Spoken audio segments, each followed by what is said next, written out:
Hi, we're Mr. Bowne's AP Lang and Composition Expression 5, and we'll be reading When Lilacs Last in the Dooryard Bloom'd by Walt Whitman.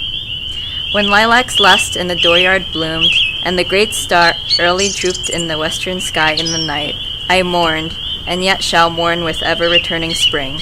Ever-returning spring, Trinity sure to me you bring, lilac blooming perennial and drooping star in the west, and thought of him I love.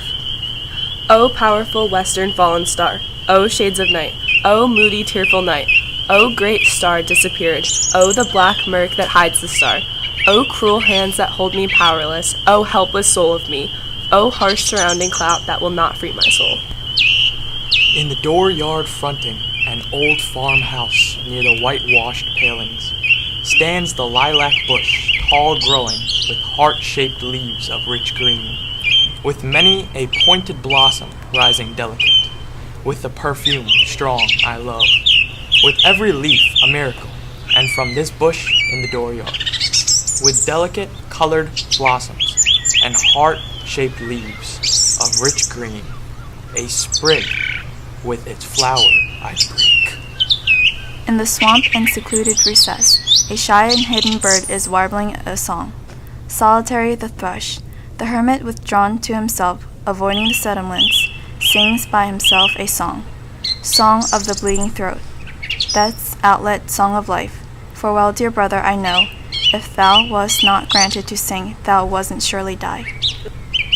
Over the breast of the spring, the land, amid cities, amid lanes and through old woods, where lately the violets peeped from the ground, spotting the gray debris, amid the grass in the fields, each side of the lanes, passing the endless grass, passing the yellow speared wheat, every grain from its shroud in the dark brown fields uprisen, passing the apple tree blows of white and pink in the orchards, carrying a corpse to where it shall rest in the grave. Night and day journeys a coffin.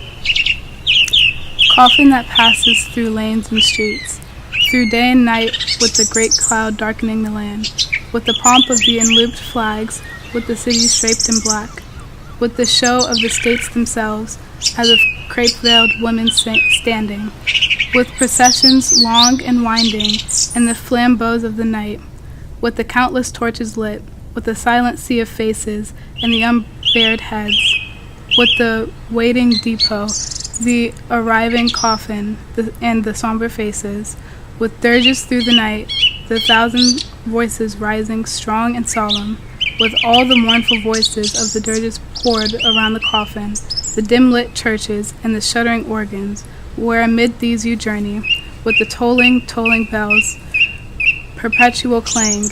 Here, coffin that slowly passes, I give you my sprig of lilac. Nor for you, for one alone, blossoms and branches green to coffins all I bring. For fresh as the morning, thus would I chant a song for you, O sane and sacred death. All over bouquets of roses, O death, I cover you over with roses and early lilies, but mostly and now the lilac that blooms the first, copious I break the sprigs from the bushes, with loaded arms I come, pouring for you and the coffins all of you, O death. O western orb sailing the heaven, now I know what you must have meant as a month since I walked in silence the transparent shadowy night, as I saw you had something to tell, as you bent to me night after night, as you drooped from the sky low down as if to my side, while the other stars all looked on. As we wandered together the solemn night, for something I know not what kept me from sleep, as the night advanced, and I saw on the rim of the west how full you were of woe, as I stood on the rising ground in the breeze in the cool transparent night, as I watched where you passed and was lost in the netherward black of the night, as my soul in its trouble dissatisfied sank, as where you, sad orb, concluded, dropped in the night and was gone. Sing on there in the swamp, O singer bashful and tender, I hear your notes, I hear your call, I come presently, I understand you, but a moment I linger, for the lustrous star has detained me, the star, my departing comrade, holds and detains me. Oh, how shall I warble myself for the dead one there I loved, And how shall I deck my song for the large sweet soul that is gone? And what shall my perfume be for the grave of him I love? Sea winds blown from east and west, blown from the eastern sea and blown from the western sea, till there on the prairies meeting, these and with these and the breath of my chant, I'll perfume the grave of him I love. Oh, what shall I hang on the chamber walls? And what shall the pictures be that I hang on the walls? To adorn the burial house of him I love. Pictures of growing spring and farm and homes, with the 4th month eve at sundown and the gray smoke lucid and bright, with floods of yellow gold of the gorgeous indolent sinking sun burning expanding the air, with the fresh sweet herbage underfoot and the pale green leaves of trees prolific. In the distance the flowing glades, the breast of the river, with a wind apple here and there, with ranging hills on the banks, with many a line against skies and shadows, and the city at hand with dwellings so dense and stacks of chimneys, and all the scenes of life and the workshops and the workmen homeward returning. Lo, body and soul of this land, my own Manhattan with spires, and the sparkling and hurrying tides and the ships. The varied and ample land, the south and the north, in the light, Ohio's shores and flashing Missouri, and ever the far-spreading prairies covered with grass and corn. Lo, the most excellent sun, so calm and haughty, the violet and purple morn with just felt breezes, the gentle soft-born measureless light, the miracle spreading bathing all, the fulfilled noon, the coming eve delicious, the welcome night and the stars, over my cities shining all, and enveloping man and land. Sing on, you gray brown bird. Sing from the swamps, the recesses, pour your chant from the bushes, limitless out of the dusk, out of the cedars and pines.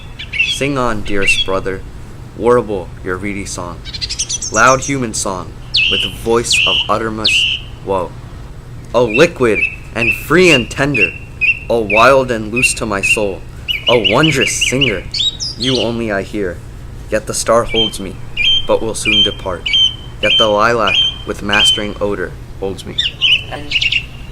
Now while I sat in the day and looked forth in the close of the day with its light and the fields of spring, and the farmers preparing their crops, and the large unconscious scenery of my land with its lakes and forests, in the heavenly aerial beauty after the perturbed winds and storms, under the arching heavens of the afternoon swift passing, and the voices of children and women, the many moving sea tides, and I saw the ships, how they sailed, and the summer approaching with richness, and the fields all busy with labor, and the infinite separate houses, how they all went on, each with its metals and minuta of daily usages, and the streets, how their throbbings throbbed, and the cities pent, lo then and there, falling upon them all and among them all, enveloping me with the rest.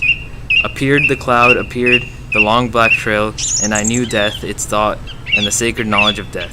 Then with the knowledge of death as walking one side of me, and the thought of death close walking the other side of me, and I in the middle as with companions, and as holding the hands of companions, I fled forth to the hiding, receiving night that talks not, down to the shores of the water, the path by the swamp in the dimness, to the solemn shadowy cedars and the ghostly pines so still.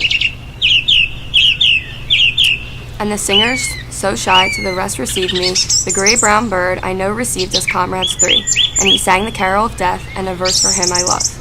From deep secluded recesses, from the fragrant cedars and the ghostly pines so still, came the carol of the bird, and the charm of the carol wrapped me.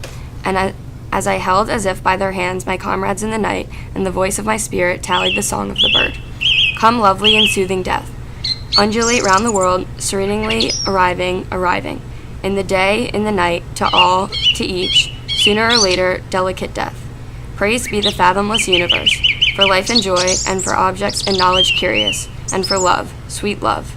But praise, praise, praise, for the sure unwinding arms of the cool enfolding death. Dark mother, always gliding near with soft feet, have none chanted for thee a chant of fullest welcome? Then I chant it for thee, I glorify thee above all. I bring thee a song that when thou must indeed come unfalteringly. Approach strong Approach, strong deliveress. When it is so, when thou hast taken them, I joyously sing the dead. Lost in the loving, floating ocean of thee, laved in the flood of thy bliss, O death. From me to thee glad serenades, dances for thee I propose saluting thee, adornments and feastings for thee. And the sights of the open landscape and the high spread sky are fitting, and life in the fields, and the huge and thoughtful night, the night in silence under many a star, the ocean shore and the husky whispering wave whose voice I know, and the soul turning to thee, O vast and well-veiled death, and the body gratefully nestling close to thee. Over the treetops I float thee a song, over the rising and sinking waters, over the myriad of fields and the prairies wide, over the dense packed cities all and the teeming wharves and waves. I float this carol with joy to thee, O death. To the tally of my soul, loud and strong kept up the gray-brown bird, with pure, deliberate notes spreading, filling the night. Loud in the pines and cedars dim, clear in the freshness moist and the swamp perfume. And I, with my comrades there in the night, while my sight that was bound and my eyes unclosed, as to the long panoramas of visions. And I saw askant the armies. I saw, as in noiseless dreams, hundreds of battle flags, borne through the smoke of the battles, and pierced with missiles I saw them, and carried hither and yon through the smoke, and torn and bloody, and at last but a few shreds left on the staffs, and all in silence, and the staffs all splintered and broken. I saw battle corpses, myriads of them, and the white skeletons of young men. I saw them. I saw the debris of all the slain soldiers of the war. But I saw they were not as was thought.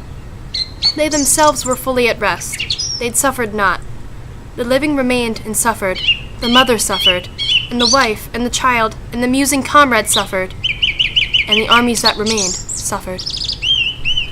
Passing the visions, passing the night, passing, unloosing the hold of my comrade's hands, passing the song of the hermit bird, and the tallying song of my soul. Victorious song, that's outlet song, yet varying ever-altering song. As low and wailing, yet clear the notes, rising and falling, flooding the night. Sadly sinking and fainting, as warning and warning, and yet again bursting with joy, covering the earth and filling the spread of the heaven. As that powerful psalm in the night I heard from recesses, passing, I leave thee lilac with heart-shaping leaves, I leave thee there in their dooryard, blooming, returning with spring. I cease from my song from thee, from my gaze on thee in the west, fronting the west, communing with thee, O comrade lustrous with silver face in the night. Yet each to keep and all retrievements on out of the night, the song, the wondrous chant of the gray-brown bird, and the tallying chant, the echo aroused in my soul, with the lustrous and drooping star, with the countenance full of woe, with the holders holding my hand, nearing the call of the bird. Comrades mine and I in the mist, and their memory ever to keep, for the dead I love so well, for the sweetest, wisest soul of all my days and lands, and this for his dear sake.